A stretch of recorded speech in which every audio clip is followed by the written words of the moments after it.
नमस्कार दोस्तों। बिहार चुनाव से कुछ महीने पहले, कहें तो करीब 3 महीने पहले, चुनाव आयोग का एक बड़ा फैसला आया। फैसला ये कि बिहार समेत 6 राज्यों में वोटर लिस्ट का गहन परीक्षण होगा। गहन परीक्षण मतलब घर घर बीएलओ जाएंगे और हर वोटर का प्रमाण पत्र सत्यापित किया जाएगा। जो उनके पास जो आइडेंटिटी कार्ड है, उनके पहचान पत्र हैं, वो सत्यापित किए जाएंगे और उसके बाद वोटर वेरिफिकेशन करके उसके बाद तय होगा, नई मतदाता सूची बनेगी और उन्हीं को वोट करने का अधिकार होगा। उसके कई पैरामीटर हैं, इस वीडियो में आगे बात करते हैं। लेकिन बड़ा सवाल यह पैदा हुआ कि चुनाव आयोग ने तो तय किया असम, केरल, पश्चिम बंगाल, पुडुचेरी और बिहार, तमिलनाडु, इन 6 राज्यों में वोटर लिस्ट के गहन परीक्षण का। लेकिन सवाल यह पैदा हुआ कि जब बिहार में चुनाव में अभी 3 महीने बाकी, अक्टूबर नवंबर में चुनाव है, उसके ठीक पहले चुनाव आयोग ने यह फैसला क्यों किया? और कल रविवार है, कल से ही ये शुरू होगा गहन परीक्षण या सत्यापित करना या बीएलओ का घर घर जाना। और महज 26-27 दिन वक्त दिए गए हैं। 26 जुलाई तक ये सर्वे पूरा होगा। एक मियाद तय कर दी गई है कि 1 अगस्त को संशोधित वोटर लिस्ट का ड्राफ्ट जारी होगा। 1 सितंबर तक इसमें जिनका दावा और जो ऑब्जेक्शन है वो फाइल कर सकेंगे और 30 सितंबर तक फाइनल वोटर लिस्ट जारी हो जाएगा। मतलब बहुत कम वक्त में 8 करोड़ वोटर बिहार में हैं और उन सब के घर पर जाकर सत्यापित किया जाएगा। और उसमें अलग अलग समय सीमा तय की गई है कि 2004 के पहले के जो वोटर हैं उन्हें वोटर लिस्ट में शामिल होने के लिए क्या क्या प्रमाण पत्र और दस्तावेज देने होंगे। उसके पहले के जो वोटर हैं 2004 के पहले के, उन्हें क्या देने होंगे। जो वोटर पैदा हुए 1987 से पहले, उन्हें क्या देने होंगे। बहुत सारे लिस्ट चुनाव आयोग की तरफ से आई है। लेकिन बवाल विपक्ष के नेताओं ने शुरू किया, तेजस्वी यादव ने, कांग्रेस ने, कि ठीक चुनाव के पहले अगर चुनाव आयोग ये कर रहा है, इस तरह का फैसला लिया, तो इसकी मंशा क्या है। और उनकी मंशा पर संदेह जता रहे हैं कि ऐसा करने से लाखों नहीं करोड़ों वोटर बिहार में वोटिंग के अधिकार से वंचित हो जाएंगे। तो हमारे साथ योगेंद्र यादव हैं, जिन्होंने 4 दशकों से अलग अलग राज्यों में और कई लोकसभा चुनावों को देखा है, एक विश्लेषक के तौर पर, उसके पहले सिफोलॉजिस्ट के तौर पर। नंबर्स को समझना, उनकी बारीकियों को समझना योगेंद्र यादव जी की ताकत है, स्ट्रेंथ है। तो इसलिए मैंने सोचा कि उनको आमंत्रित किया जाए, उनके जरिए मैं भी समझूं, दर्शक भी समझे कि समस्या क्या है, कहां है। अगर चुनाव आयोग तय करता है और वो जो कायदे कानून है, पीपल्स रिप्रेजेंटेटिव एक्ट है, उसी के मुताबिक तय होता है, पहले 2003 में हुआ और उसके बाद अगर तय होता है, तो इसमें परेशानी क्या है, क्यों ऐतराज है, इसको हम समझेंगे योगेंद्र यादव से। और अगर विपक्ष कह रहा है या आरजेडी के तेजस्वी यादव कह रहे हैं कि ऐसा करने से 2 करोड़ वोटर छूट जाएंगे, 2.5 करोड़ वोटर छूट जाएंगे, या बीजेपी और नीतीश कुमार की चुनाव आयोग से मिली भगत है, साजिश है, तो इसका कहने की वजह क्या है, इस कहने का, इस तरह के आरोप लगाने का आधार क्या, उसको भी समझेंगे। योगेंद्र जी, बहुत बहुत स्वागत है आपका। बहुत दिन बाद हम लोग मिल रहे हैं अजीत भाई जी। आपके जरिए हम समझे, उससे पहले मैं चाहता हूं तेजस्वी यादव का एक छोटा सा बयान है, क्योंकि सबसे ज्यादा मुखर तेजस्वी यादव है, वो बयान मैं दर्शकों को सुनवाना चाहता हूं।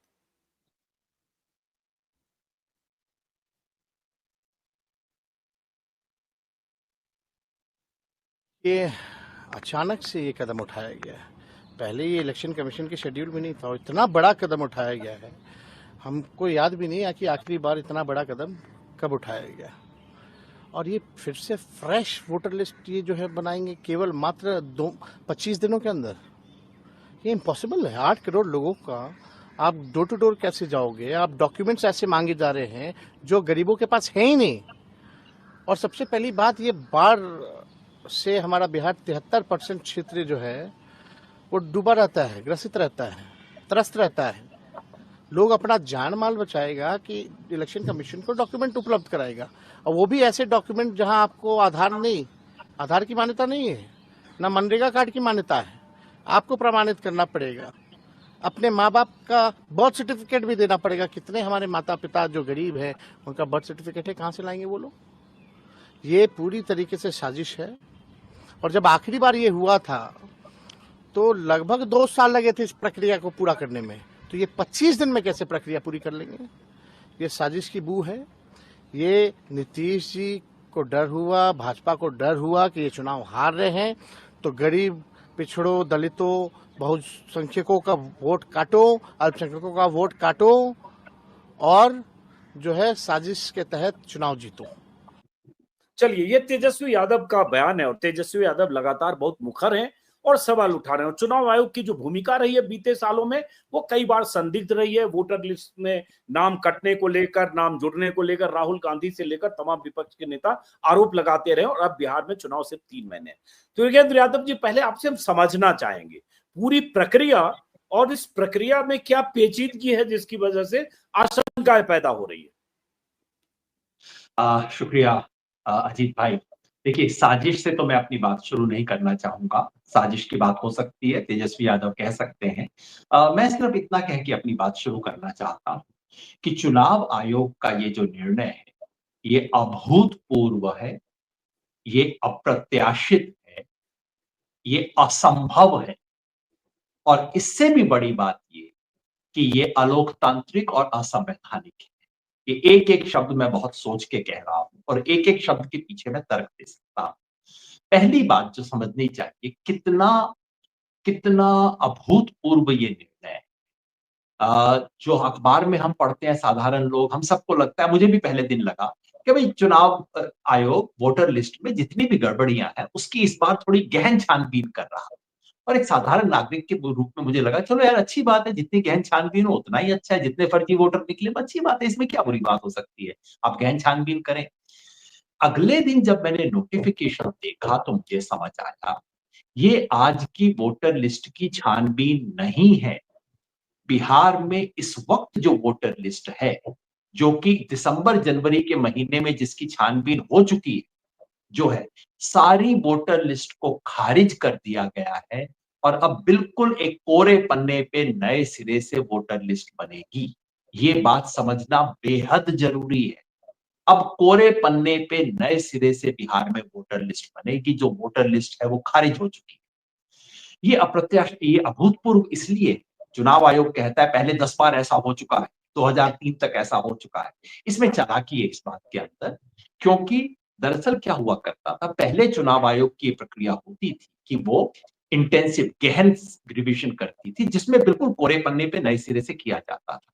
लेकिन 2003 में आखिरी बार करने के बाद चुनाव आयोग ने इसको छोड़ दिया, और उसका एक कारण था, क्योंकि चुनाव आयोग ने पाया कि हर बार पुरानी लिस्ट को छोड़ के नई लिस्ट बनाने में होता ये था कि कुछ नई सुधार तो हो जाते थे, लेकिन कुछ पुरानी गलतियां हो जाती, तो पॉजिटिव माइनस पॉजिटिव नेगेटिव मिला के 0 बन जाता था, कोई फायदा नहीं होता था। तो चुनाव आयोग ने कहा जो है उसमें इंप्रूवमेंट करने की कोशिश हम करेंगे, इसलिए इंटेंसिव रिविजन की एक्सरसाइज को छोड़ दिया था चुनाव आयोग ने। 2023 22 साल हो गए हैं, आज तक नहीं हुआ है, कोई कारण रहा होगा। और ये स्पेशल इंटेंसिव रिविजन नामक कोई चीज चुनाव आयोग के दस्तावेजों में, कानून में, रूल्स में नहीं है। एक इंटेंसिव रिविजन है, एक स्पेशल रिविजन, इन दोनों को जोड़ दिया गया। पहली बात, ये अभूतपूर्व है, आज तक कभी भी स्पेशल इंटेंसिव रिवीजन नहीं हुआ है। नंबर 2, आज तक कभी भी कोई इंटेंसिव रिवीजन चुनाव से 3 महीने पहले नहीं हुआ है। उसमें ये तेजस्वी जी की बात बिल्कुल सही थी, पिछली बार किया था तो चुनाव से 2 साल पहले किया था, बिहार के लोकसभा चुनाव से 1 साल पहले किया था।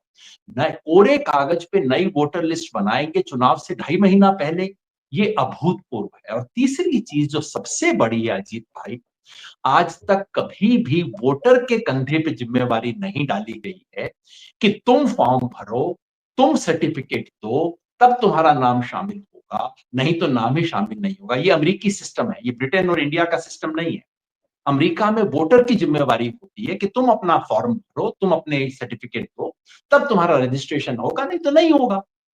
हमारे यहाँ हमेशा ये जिम्मेवारी राज्य की है, सरकार की है कि आप हर व्यक्ति का नाम शामिल करो, तो ये बदल दिया गया। इसलिए मैं इसे अभूतपूर्व बताता हूं और इसलिए बहुत खतरनाक है, पहली बात।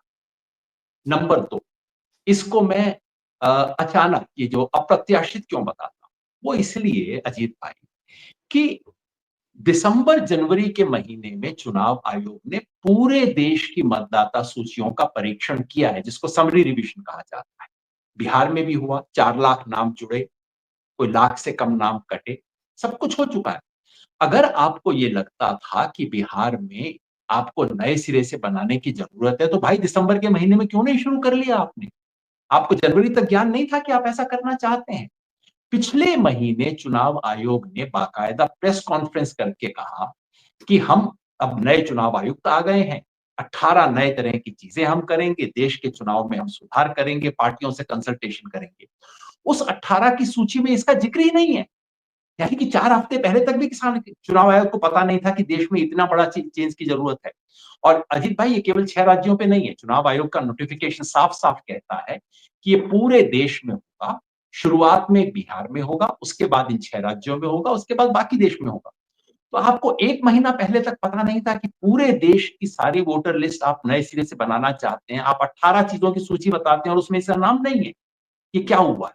आपको नया इल्हाम हो गया है या कि कहीं से फोन आ गया है? ये संदेह तो पैदा होगा ही।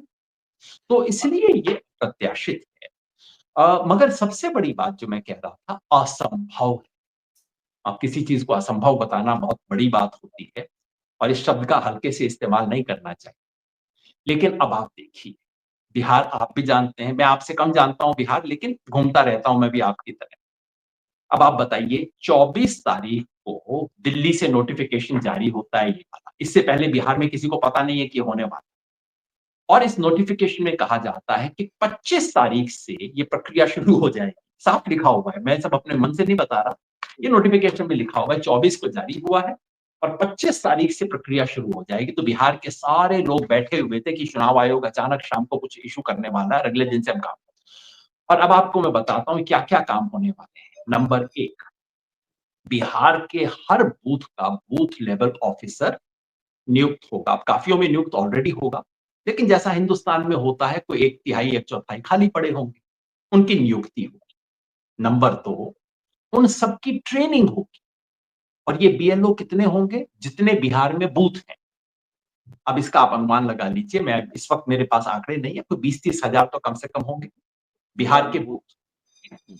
तो इतने बीएलओ अपॉइंट हो जाएंगे, इतने बीएलओ की ट्रेनिंग हो जाएगी।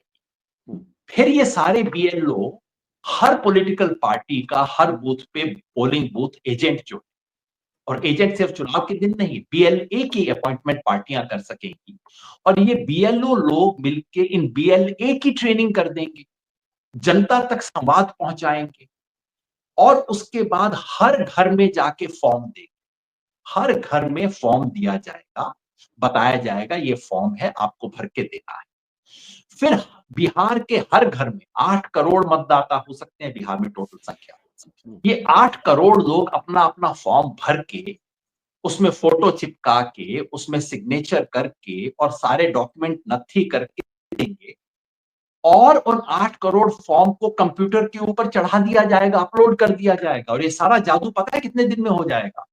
30 दिन के अंदर ये सब काम पूरा हो जाएगा, जिसमें से 3 दिन ऑलरेडी गुजर चुके हैं। और ये तब जबकि बिहार में रविवार, शायद रविवार मतलब कल शुरू होना। हाँ, 26 दिन तो 27 दिन मान लीजिए जो भी है। जी जी जी, और उसके अंदर छुट्टियां भी होंगी और ये सब कुछ काम हो जाएगा है। और ये तब जबकि बिहार में बारिश हो रही है, बिहार में बाढ़ आएगी, कुछ जगहों पर तो निश्चित रूप से बाढ़ रहेगी। इस समय 25 दिन के अंदर, 26 दिन में, 27 दिन में चमत्कार हो जाएगा। मैं इनसे पूछना चाहता हूं, जो लोग अंग्रेजी में सर्कुलर बैठ के बनाते हैं, भाई साहब किस दुनिया में रहते हो आप? किस देश में रहते हो? ये असंभव है ये काम करना। 8 करोड़ लोगों में, जब बिहार में, याद रखिए बिहार में जातीय जनगणना हुई थी, जब हर घर के अंदर जाके किए थे, तब जनवरी से मई तक 5 महीने लगे थे। और याद रखिए, जातीय जनगणना में लोगों से कोई फॉर्म नहीं भरवाया गया था, सिर्फ सरकारी अफसरों ने जाके रिकॉर्ड किया था, उसमें 5 महीने लग गए।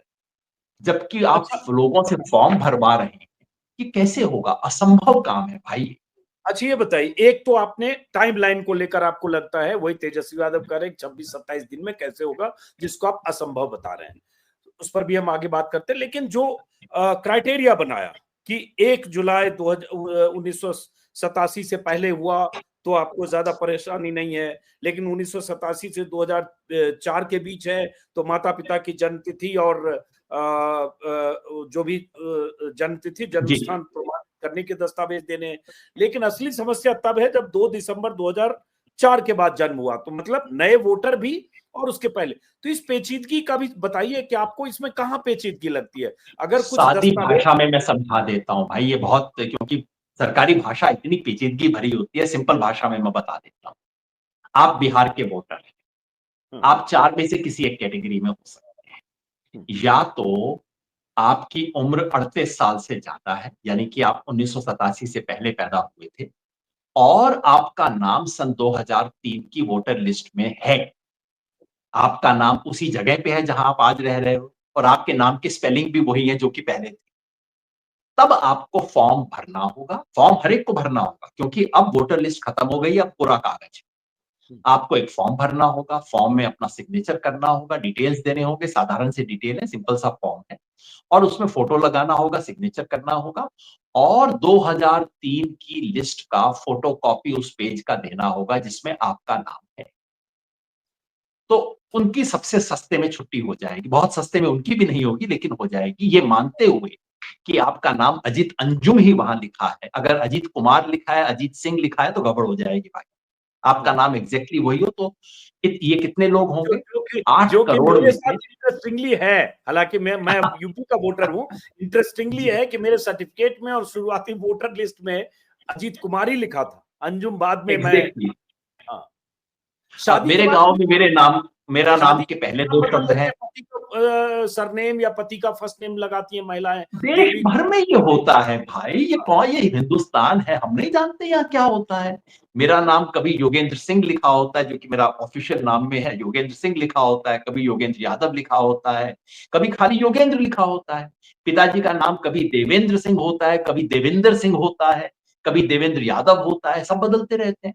लेकिन मान लीजिए, चलिए 8 करोड़ बिहार के मतदाता हैं जिनमें से कोई 3.5 करोड़, 3.25 करोड़ ऐसे हैं जिनकी उम्र 38-39 से अधिक है।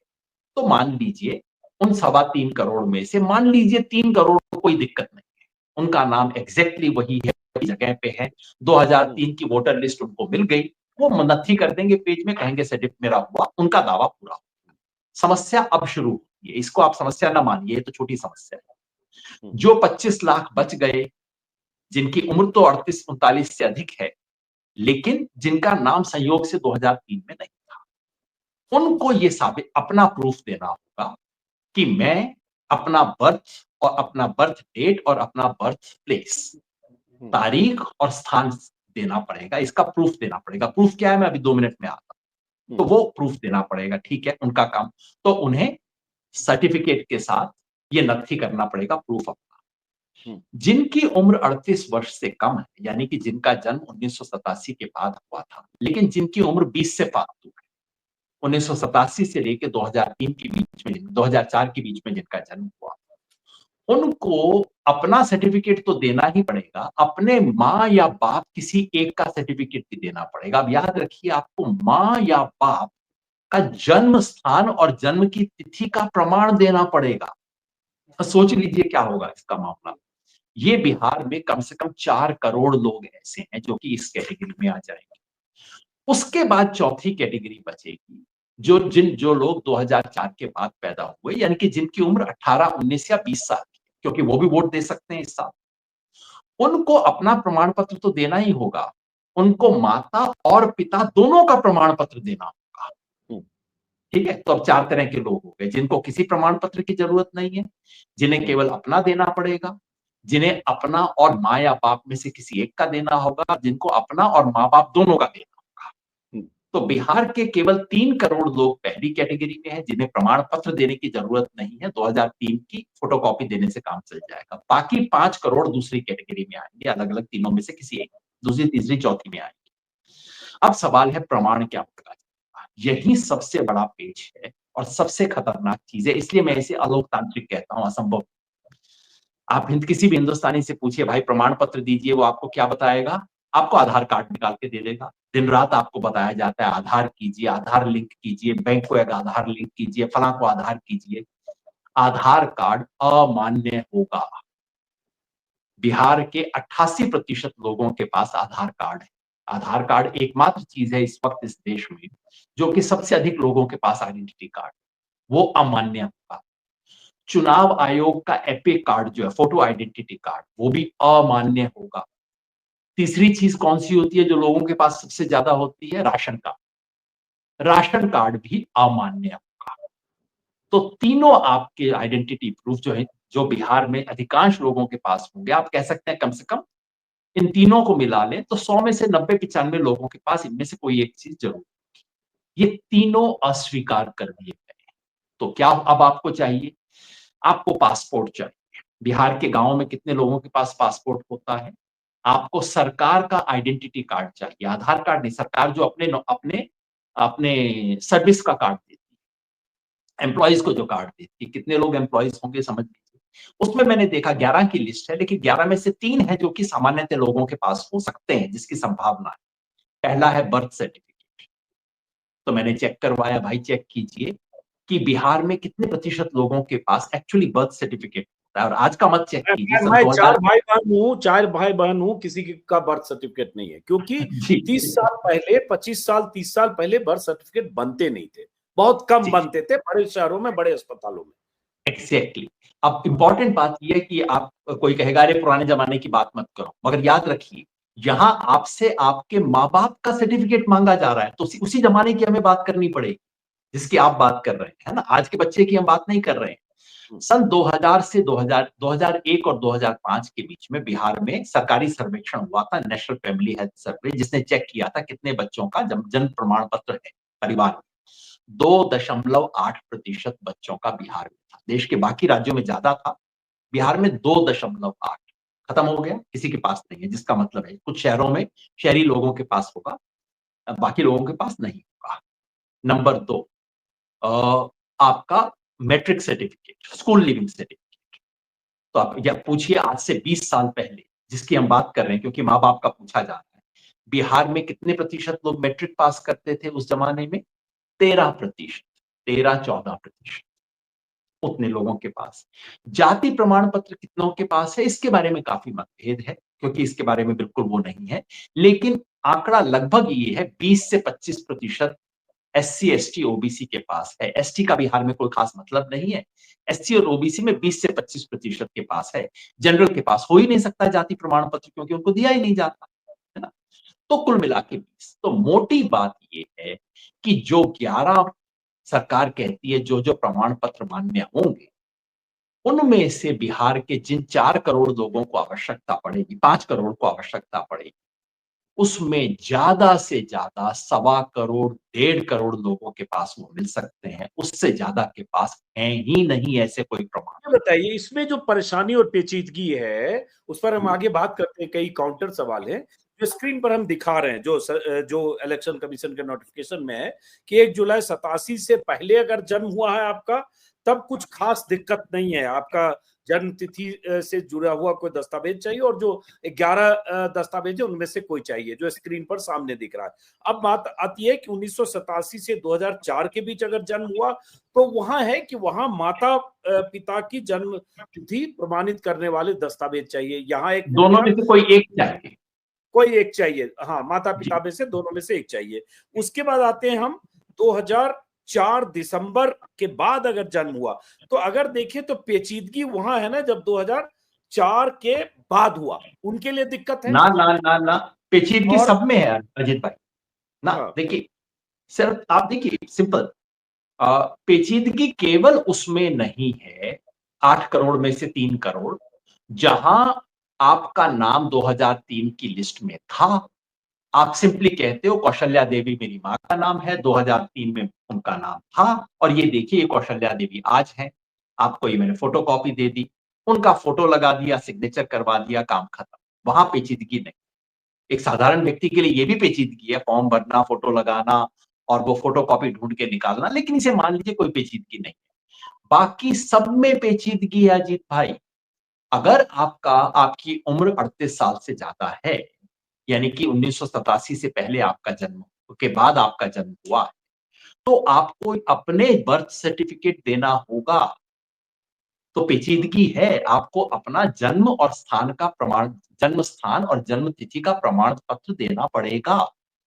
और अगर आप 2000 उसके बाद एक से सिर्फ समझने के लिए, वो मैं भी नोटिफिकेशन ही देख रहा हूँ, उसमें है कि अगर आपका जन्म, जो फॉर्म देख रहा हूँ जो भरने के लिए दिया गया है कि 1/7/87 और 2/12/4 के बीच हुआ है, तो अपने जन्म तिथि और जन्म स्थान प्रमाणित करने के लिए नीचे दी गई सूची में से कोई एक दस्तावेज उपलब्ध कराए। जो एक लिस्ट है, जी दस्तावेज की स्क्रीन पर दीजिए, जो 11 जी में से जी कोई उपलब्ध कराए।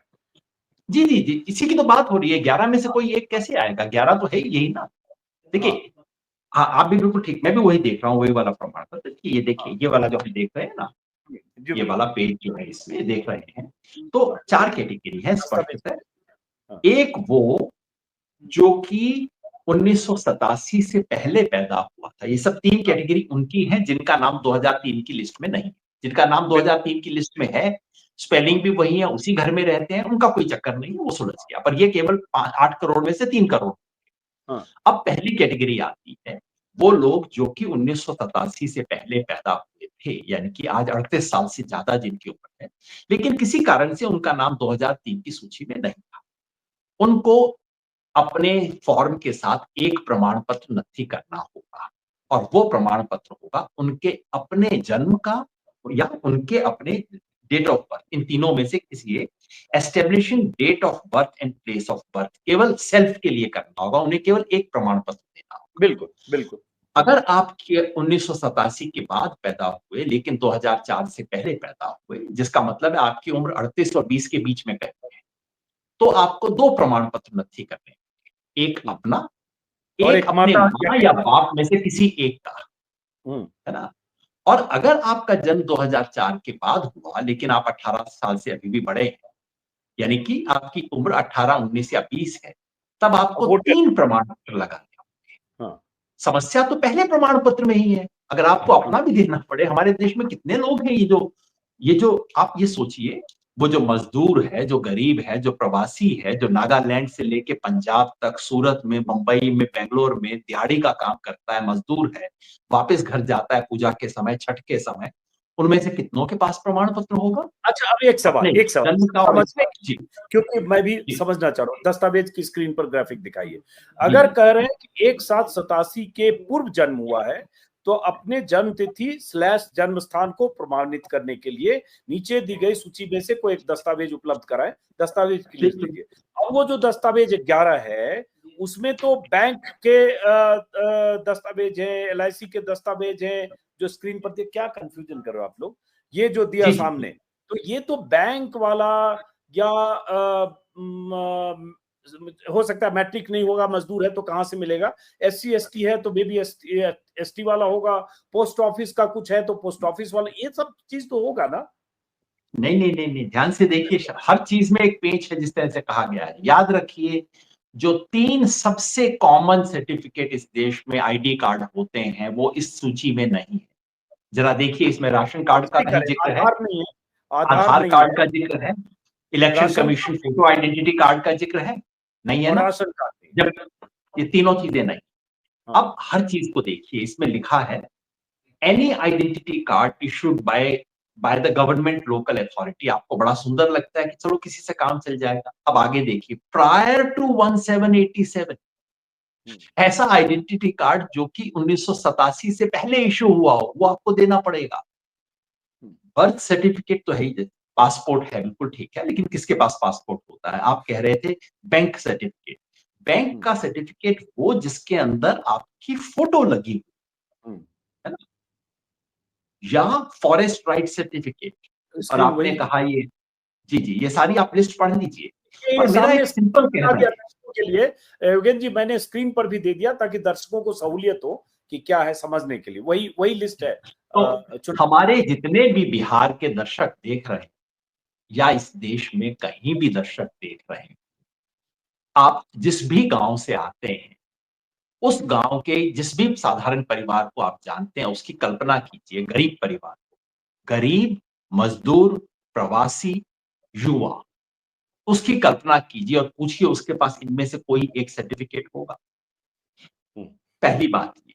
दूसरा, मान लीजिए सर्टिफिकेट है, मां घर में है, लड़का काम के लिए पंजाब गया हुआ है, छठ पे आएगा, 3 महीना घर पे रहेगा, आके ये वोट में बड़ा डाल, सवाल, ये बड़ा सवाल और है, मां ये बड़ा। उसकी अच्छा, उसकी याद मां आपने कोई सही करे, हाँ, जी, सही करे, आप उसकी पूरे करिए। मां पीछे से फॉर्म भी भर देगी, उसका फोटो भी लगवा देगी, उसके सिग्नेचर भी लगा देगी और साथ में ये सर्टिफिकेट भी नत्थी कर देगी।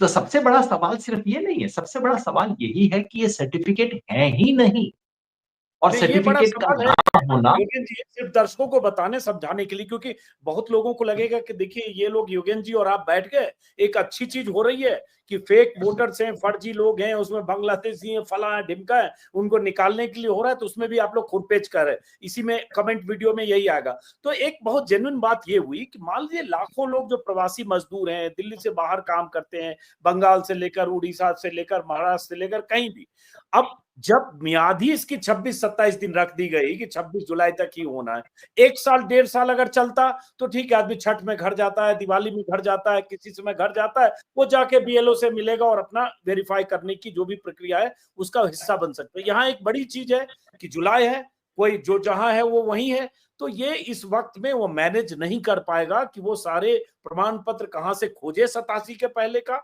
माँ पिताजी कहाँ, ये एक बड़ी समस्या है। ये अगर मैं सही अजीत भाई, दोनों समस्या है। देखिए, बिहार के संदर्भ में हम कह सकते हैं कि ये तो बिल्कुल असंभव और एकदम मतलब पता नहीं कहां से दिमाग इन लोगों का आया है। तो मतलब मैं इस वक्त कह सकता हूँ, जाहिर है 26 दिन के बाद ये वीडियो गायब नहीं हो जाएगा। मैं कह सकता हूं ये असंभव है। बिहार में 8 करोड़ लोगों को फॉर्म देके भरवा लेना, अगर उनका खाली नाम, उनका सिग्नेचर करवाना था, तब भी 8 करोड़ लोगों से सिग्नेचर आप नहीं करवा सकते 26 दिन में।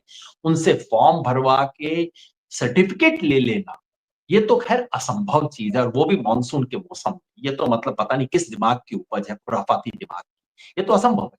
लेकिन चलिए, बिहार फिलहाल छोड़ दीजिए, आप कहिए। चलिए हम बिल्कुल सिंपल पकड़ लेते हैं, केरला। केरला में खैर बहुत ज्यादा सर्टिफिकेट्स हैं, उसका एग्जांपल लेके छोड़ दीजिए। आप तमिलनाडु ले लीजिए, जहां पे चलिए आपके बंगाल पास चले 8 जाइए महीने सर, का समय। बंगाल ही पकड़िए, बंगाल में मार्च में चुनाव है। मगर हाँ। आप चलिए वहां आपने 8 महीना दे दिया। अब सवाल ये है कि क्या एक कितने प्रतिशत लोग ऐसे हैं जिनमें से इन 11 के पास एक भी सर्टिफिकेट जिनके पास नहीं होगा। और मैं दावे से कहता हूं, इस देश के 50% लोग सभी राज्यों में, आप केरला को छोड़ दीजिए, कुछ राज्य हैं जिन्होंने फैमिली सर्टिफिकेट देना शुरू कर दिया है, उनको छोड़ दीजिए। सामान्य राज्यों में और खास तौर पे उत्तर भारत के राज्यों में, उत्तर और पूर्व भारत में 50% लोगों के पास इनमें से कोई सर्टिफिकेट नहीं होगा। ये क्या और ये उसमें उनका दोष नहीं है, उनकी कोताही नहीं है, उनकी कोई नहीं है। ये राज्य की जिम्मेवारी है, सरकार की जिम्मेवारी है कि आपको ऐसी चीजें दे। आप देते नहीं हो। 20 साल तक लोगों को कहते हो आधार कार्ड बनवाओ, आधार कार्ड बनवाओ, आधार के बिना ये नहीं होगा, आधार बनवाओ। और जब ये मौका आता है, आप कहते हो नहीं, आधार तो मान्य नहीं है। ये क्या कर रहे हो आप इस देश के लोगों के साथ? तो अब ये दोनों दो समस्या, काउंटर है, अब दो जल्दबाजी काउंटर तो है। है ही, लेकिन हाँ, सर्टिफिकेट ना होने की भी समस्या है। अब दो काउंटर है। चूंकि आपने एक बड़ी बात कही, शुरू में भी आपने कहा कि असंभव है, अभी आपने फोर्सफुली कहा कि असंभव है, 26 जुलाई तक कहें या अगस्त सितंबर में स्थितियां सामने आ जाएगी, 26 जुलाई तक ही अगर सर्वे पूरा होना है। तो अगर आप मैं असंभव 26 जुलाई का इसलिए जिक्र कर रहा हूं अजीत भाई कि सर्वे पूरा करना गाइडलाइंस में स्पष्ट रूप से लिखा है कि 26 जुलाई तक जिसका एप्लीकेशन नहीं सबमिट हुआ, उसका है, उसका नाम नाम नहीं वोटर मिलेगा। लिस्ट में कंसिडर ही नहीं होगा। बिल्कुल बाकी सब बिल्कुल प्रक्रियाएं तो बाद की हैं। सही बात, सही बात है। 26 जुलाई डेडलाइन है कि आपको उस फॉर्म को भर के जरूरी दस्तावेज 26 जुलाई तक देने हैं, और 26 जुलाई डेडलाइन है, उसके बाद आप उस वोटर लिस्ट से बाहर हैं अगर आप क्वालिफाई नहीं कर पाए। अब आप ही से एक सवाल कि अगर ये बात आप समझ रहे हैं, हमें पेचीदगी नजर आ रही है या विपक्ष हल्ला कर रहा है, चुनाव आयोग जो पूरी प्रक्रिया को एग्जीक्यूट करता है, क्या उसे ये बात समझ में नहीं आ रही है? क्या इरादा देखिए, हो सकता है? चुनाव आयोग में बहुत अनुभवी एडमिनिस्ट्रेटिव ऑफिसर्स होते हैं। इन तमाम लोगों ने, चुनाव आयोग में ही कितने लोग होंगे जिन्होंने मोतिहारी में पोस्टिंग की होगी, जिन्होंने पूर्णिया जिले में काम किया होगा, अररिया गए होंगे, गया गए होंगे। ये नहीं हो सकता कि इनको समझ ना आए। मतलब चुनाव आयोग के, और कुछ भी कह सकता हूं मैं, भारत के एडमिनिस्ट्रेटिव ऑफिसर्स को मूर्ख नहीं मानता। इनमें से लोगों का जमीनी अनुभव होता है। और मैं नहीं मानता कि कम से कम 5 ऑफिसर्स ने नहीं कहा होगा सर ये हो नहीं सकता। लेकिन इसके पीछे कोई खुराफात है। देखिए, मैं पूरी गारंटी से, पूरी जिम्मेवारी से कह रहा हूं, और आप इसको चला दीजिएगा 1 महीने बाद इसी वीडियो को। 26 जुलाई तक बिहार के 8 करोड़ तो छोड़ दीजिए, 7 करोड़ लोगों का भी फॉर्म वापस नहीं आ सकता। ये असंभव है। जो आज की शर्तें, अगर शर्तें बदल दी जाए, डेडलाइन बदल दी जाए, नियम बदल दिए जाए तो अलग बात है। आज की शर्तों के आधार पर मैं तो हैरान हो जाऊंगा अगर 6 करोड़ का भी आ जाए, जिसका मतलब है 1-2 करोड़ तो बाहर हो जाएंगे बिहार की वोटर लिस्ट से। तो ये तो असंभव है, और ये हो नहीं सकता कि चुनाव आयोग को इतना भी पता ना हो। और मुख्य चुनाव आयुक्त और तीनों चुनाव आयुक्त खुद IAS अफसर रह चुके हैं, गंभीर काम कर चुके हैं, तीनों डिस्ट्रिक्ट मजिस्ट्रेट भी रह चुके होंगे कभी ना कभी। ये तो संभव नहीं है कि उनको इतना भी पता ना हो। इतना फिर पता ना सवाल हो है तो कि फिर तो नहीं किसी। फिर सवाल है, स्क्रीन पर हम दे रहे हैं, फिर चुनाव आयोग का इरादा क्या है कि अब 26 मैं तारीख तक? ये असमर्थ हूं समझने में कि इस खुराफात के पीछे क्या कारण। इसके 2 ही परिणाम, मैं तो इसके परिणाम बता सकता हूं, इरादे में नहीं जानता। 2 ही परिणाम, 3 परिणाम हो सकते हैं। एक तो परिणाम ये कि 26 तारीख तक प्रक्रिया को खत्म घोषित कर दिया जाए। 2 करोड़ लोग रह गए तो रह गए, हमारा क्या। और 2 करोड़ कौन से रहेंगे? मजदूर, गरीब, आप्रवासी, युवा। युवाओं पे सबसे ज्यादा गाज पड़ने वाली, क्योंकि उन पे ट्रिपल सर्टिफिकेट की जरूरत। तो या तो वो रह जाएंगे। तो पहली तो संभावना ये है कि गाड़ी चल देगी, स्टेशन से जो पैसेंजर रह गए प्लेटफॉर्म पे रह गए, 2 करोड़ लोग छुट गए। एक तो संभावना ये। दूसरी संभावना ये है कि अगले 1-2 हफ्ते के अंदर चुनाव आयोग कहेगा हमने 11 की सूची तो दी थी, लेकिन इसमें और भी जुड़ सकते हैं। ये देखिए, हमने 5 और जोड़ दिए, अब हमने 8 और जोड़ दिए, जो कि हिंदुस्तान में होता रहता है, तमाम तरह के ड्रामे, मूर्खतापूर्ण ये ड्रामे शुरू हो जाएंगे। तीसरी संभावना ये है कि चुनाव आयोग 26 तारीख को कहेगा कि हम इस लिमिट को 15 दिन और बढ़ाते हैं, फिर कहेगा अब हम 15 दिन और बढ़ाते हैं, और ये करते करते सितंबर अक्टूबर के महीने में कहेगा लेकिन ऑब्जेक्शन के लिए इतना समय चाहिए, अब तो हम अक्टूबर में चुनाव करवाने में असमर्थ हैं चूंकि चुनावी लिस्ट तैयार नहीं। अब इसके पीछे क्या सोच होगी, अब आप ही बता दीजिए। तो चुनाव पोस्टपोन होंगे, इस चलिए, आधार पर तो चुनाव हो नहीं सकता।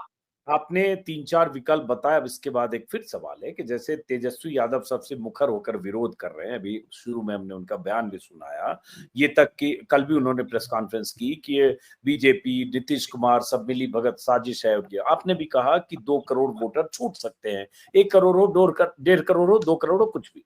सवाल उठता है कि अगर कह रहे हैं कि उसमें गरीब, मजदूर, दलित, पिछड़ा, नौकरी करने वाले लोग, युवा छूटेंगे, तो भाई अगर आरोप बीजेपी पर लगा रहे मिली भगत का, तो ये जो वोटर है तो बीजेपी के भी वोटर है, SC ST, पिछड़ा, OBC और बिहार में EBC सब। तो बीजेपी अगर मिली भगत से करेगी तो अपने वोटर का भी नुकसान करे। ऐसा तो है नहीं कि 2 करोड़ लोग छूटेंगे, वो पूरे के पूरे 2 करोड़ वोटर गठबंधन के होंगे। अजीत भाई, खेल पूरे के पूरे का नहीं होता है। खेल ये होता है कि अगर 100 लोग छूटेंगे तो 100 में से ठीक है 20 मेरे भी जाएंगे, 25 मेरे भी जाएंगे, लेकिन 60 सामने वाले के जाएंगे, तो किसे फायदा होगा। और खेल यहाँ पे माशा रत्ती तोला का ही होता है कि अगर हर विधानसभा क्षेत्र में 5 या 7 हजार वोट, मेरे 2,000 वोट कटे, सामने वाले के 8,000 वोट कट गए, 6,000 का मुझे फायदा हो गया, इसी में तो चुनाव निपट जाएगा। तो खेल ये, इतना मत समझिए कि सारे उनके जाएंगे। तो प्रश्न आपको ये पूछना होगा कि बिहार में जो गरीब है, जो मजदूर है, जो प्रवासी है, उसका 50% के करीब, 50% से उसका अधिकांश वोट किसको में, ज्यादा वोट किसको मिलेगा और कम वोट किसको मिलेगा। सवाल यही है, ये सवाल आप पूछेंगे।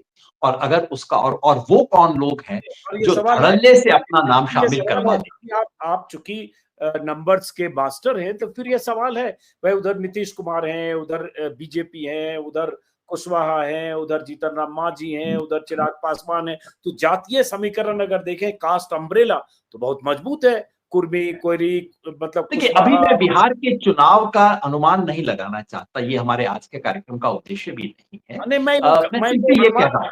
नहीं कर, मैं सिर्फ ये कह रहा हूं कि वोट बैंक उनका भी टूटेगा जिन पर साजिश के आरोप लग रहे हैं। तो अपने पैर में भी कुल्हाड़ी मारने वाला कोई ऐसा काम क्यों करेंगे अगर उनका इसमें कोई हाथ है तो? मेरा ये सवाल है। देखिए, मेरा अनुमान ये है, अगर आप मान लीजिए चुनाव आयोग नहीं कर रहा होता फैसला, मान लीजिए बीजेपी के दफ्तर में बैठ के फैसला किया जा रहा होता कि हमें इतने के वोट कटवा, 1 करोड़ का वोट कटवा देते हैं, इससे हमें फायदा होगा कि नुकसान होगा?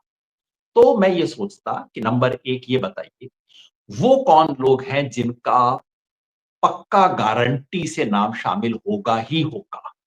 वो कौन है जो शिक्षित हैं, जो शहरी हैं, जो बलशाली हैं, जो सर्टिफिकेट बनाने में मास्टर हैं? क्या उनमें मुझे ज्यादा वोट मिलेगा या कि राजद और महागठबंधन को ज्यादा वोट मिलेगा? सिंपल सवाल है। ऐसे में महागठबंधन को बहुत कम वोट मिलेगा ऐसे लोगों का, और जेडी और एनडीए को हमेशा ज्यादा वोट मिलेगा। बिहार के सारे आंकड़े ये बात दिखाते हैं।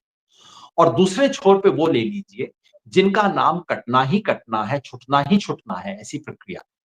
उसमें जैसा मैंने कहा 100 में से 25-30 किसका होगा, 50-60 किसका होगा? मेरा अनुमान है कि ऐसे में उन लोगों का वोट महागठबंधन को थोड़ा सा ज्यादा मिलता है और जेडीयू और बीजेपी को अपेक्षाकृत कम मिलता है। और खेल अपेक्षाकृत का ही, खेल 20 का ही, माशारती तोले का ही खेल है।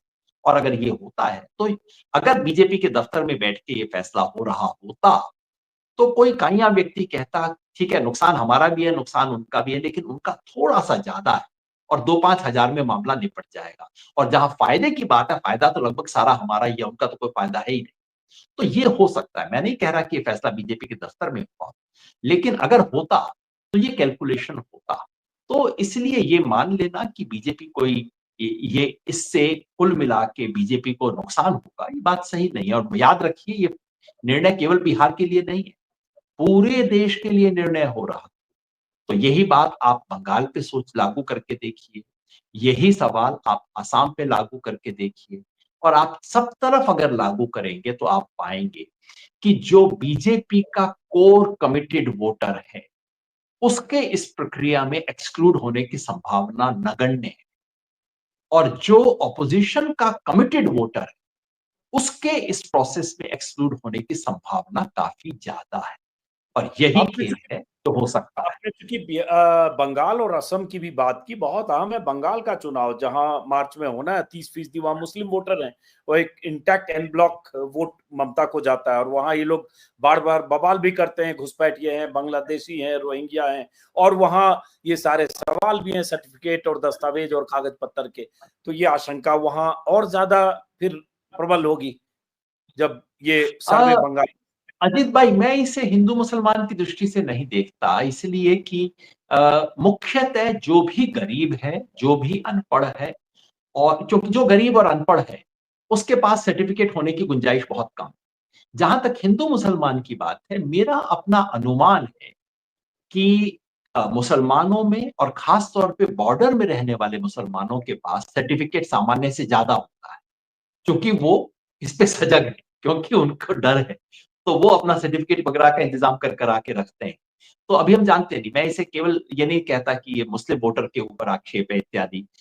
ये सब बातें शायद बाद में अगर आए तो आएंगी, लेकिन आज की तारीख में मैं इसे सीधा जिन लोगों को जीवन में पढ़ने का अवसर नहीं मिला, जिनको ऐसे रोजगार नहीं मिले जिसके अंदर आपको आइडेंटिटी कार्ड मिलता हो, जिन्हें सरकारी नौकरी का फायदा लेने का अवसर नहीं मिला, और जिनका जन्म किसी अस्पतालों में नहीं हुआ, उन लोगों के कटने की ज्यादा संभावना है। तो ये तो देखिए, इस देश के गरीब और अंतिम व्यक्ति के पास बाकी तमाम चीजें उसकी ढीली है। उसके पास अधिकार है जो उसका पक्का अधिकार, वोट देने का अधिकार। और अब उस वोट देने के अधिकार पर चोट होने की संभावना है, ये मुझे विचलित करती है, और इसलिए मैं कहता हूं अलोकतांत्रिक है, असंवैधानिक है। आखिरी सवाल योगेन जी, चूंकि जाहिर है अभी इस पर बहुत सवाल उठेंगे, और खास तौर से जो कट ऑफ डेट है 26 जुलाई, तब पता चलेगा लोगों का रिएक्शन, लोगों की प्रतिक्रिया, छूटे हुए लोगों की तरफ से सामने आना, कितने छूट गए, वो सब तथ्य उस समय आने लगेंगे। लेकिन एक सवाल कि क्या इसमें मैनुअल मैनिपुलेशन की भी गुंजाइश है क्या? डोर टू डोर जब जा रहे हैं तो कागज वेरिफिकेशन में या फॉर्म भरवाने में मैनुअल भी कि सब है, तब भी जैसे अनपढ़ लोग हैं, कम पढ़े लिखे लोग हैं, वो कागज नहीं समझते हैं। ऐसी आबादी बिहार में बहुत बड़ी आबादी है, बहुत बड़ी तादाद है। तो इस तरह के मैनिपुलेशन की गुंजाइश है क्या? चुनाव आयोग कहेगा कि देखिए अगर कोई मैनिपुलेशन हुई है तो कोई बात नहीं, आप जुलाई के बाद उसको चैलेंज कर दीजिएगा। अगर कोई गलती हो गई, हम तो आपको 1 महीने का समय दे रहे हैं चैलेंज करने को। लेकिन अगर आपने फॉर्म दिया और बीएलओ ने लेके उठा के कूड़ेदान में फेंक दिया और कहा कि आपने तो कुछ दिया ही नहीं, वैसे उसमें एक काउंटर फॉइल की भी व्यवस्था है, कागज पे व्यवस्था है कि अगर आप फॉर्म देंगे तो आपको उसकी रसीद भी मिलेगी। लेकिन कितने हिंदुस्तानी रसीद मांगते हैं? ना तो हम कभी दुकान में रसीद मांगते हैं, ना हम कहीं पे सरकारी किसी के अंदर रसीद नहीं मांगते। तो अगर आपको किसी ने रसीद ना दी, और याद रखिए ये कोई दर्शक जो देख रहे हैं अपने आप को ना समझें। सोचिए बिहार के एक गाँव में झोपड़ी में एक बुढ़िया बैठी है, जिसके पास एक मास्टर जी जाते हैं, "अम्मा, ये कर दिया फॉर्म? चल बैठ मैं भरवा देता हूँ।" करवा दिया, ले गए उसका। वो अम्मा कहेगी मुझे काउंटर फॉइल दीजिए इसका। उसे पता भी नहीं कि ऐसी कोई चीज़ है। तो अगर ऐसे में उसको उठा के कूड़ेदान में डाल दिया गया, तो उसके बाद आप ऐतराज़ भी नहीं कर सकते, क्योंकि इलेक्शन कमीशन कहेगा आपका तो फॉर्म आया ही नहीं। जब फॉर्म ही नहीं आया तो अब आप इनएलिजिबल हो। अगर आपका फॉर्म आया और खारिज हो गया तब आप अपील कर सकते हैं। लेकिन अगर फॉर्म ही नहीं आया, गोल कर दिया गया और हर गाँव में आपने 15-20 लोगों का अगर सिंपली फेंक दिया उठा के, तो बस 15-20 वोटर इधर से उधर हर गाँव में हो गए, तो खेल बदल जाएगा पूरी तरह से। तो इसलिए ये जो पूरी एक्सरसाइज़ है, जो चुनाव आयोग को काम करना चाहिए था, वो करने की बजाय बिल्कुल दूसरा काम शुरू कर दिया। करना क्या चाहिए था? आपके पास एक बनी-बनाई वोटर लिस्ट है, आपने 2024 में उसपे इलेक्शन करवा लिया है। दिसंबर-जनवरी के महीने में आपने उसका रिविज़न भी कर दिया। उसमें 4 लाख नाम जुड़ गए हैं, कुछ 50-60 हज़ार नाम कट भी गए हैं, सब हो गया है। अब आप कहते कि ठीक है, अब हम इसकी एक बार और ध्यान से जाँच कर लेंगे, कोई भी इसमें गलती रह गई हो, आपत्ति हम आमंत्रित करते हैं, आप बताइए हम इसको करेंगे। वो करने की बजाय अब हम उसको कूड़ेदान में डाल के कोरे कागज के ऊपर नए सिरे से बनाना शुरू करेंगे। ये कहाँ की मूर्खता है? या तो मूर्खता है या बदमाशी, इसके अलावा और कुछ नहीं हो सकता। चलिए, आपने एक शब्द और खुराफात का इस्तेमाल किया, लेकिन इतना बड़ा एक्सरसाइज चुनाव आयोग करेगा कि बीएलओ घर घर वोटर के घर जाए, 8 करोड़ लोगों का फॉर्म भरवाए, और फॉर्म में भरवाने में इतनी मशक्कत, जिसको आप असंभव बोल चुके हैं कि ये संभव ही नहीं है 26-27 दिनों में। तो ये खुराफात, आखिरी सवाल है, ये खुराफात आखिर इलेक्शन कमीशन क्यों करेगा? तो आपने उसको डिफाइन किया 3 चरणों में कि आखिर में चुनाव आयोग कहेगा कि नहीं हो पाया और चुनाव पोस्टपोन हो गया, टल गया। एक छोटी-सी बात और कह दूँ, नियम ये कहता है कि अफ़सर आपको पहले फॉर्म देने जाएगा बीएलओ, फिर आपके घर से फॉर्म कलेक्ट करने जाएगा और अगर घर पे कोई ना मिले तो कम से कम 3 बार आपके पास जाएगा। देखिए कागज़ पे कितनी सुंदर बातें लिखी हुई हैं, 3 बार आपके घर जाए, सब ये सारा चमत्कार अगले 25 दिन के अंदर होने वाला है। मतलब ये सब कहाँ की बातें कर रहे हैं। अब आपने पूछा कि क्यों करेगा चुनाव आयोग ये खुराफात? पता नहीं, इसका कोई जवाब नहीं है मेरे पास। सच कहूँ तो मेरे पास ऐसी कोई अंदरूनी खुफिया जानकारी नहीं है। लेकिन पिछले कुछ समय से चुनाव आयोग के फैसलों में और बीजेपी की राजनैतिक पसंद में एक ऐसी विचित्र जुगलबंदी है जिसके बाद अगर आप ये निष्कर्ष निकालें कि भाई निर्णय तो शायद बीजेपी के दफ्तर में हो रहे हैं और चुनाव आयोग लागू कर रहा है, तो इस आरोप का खंडन करना कठिन हो जाएगा।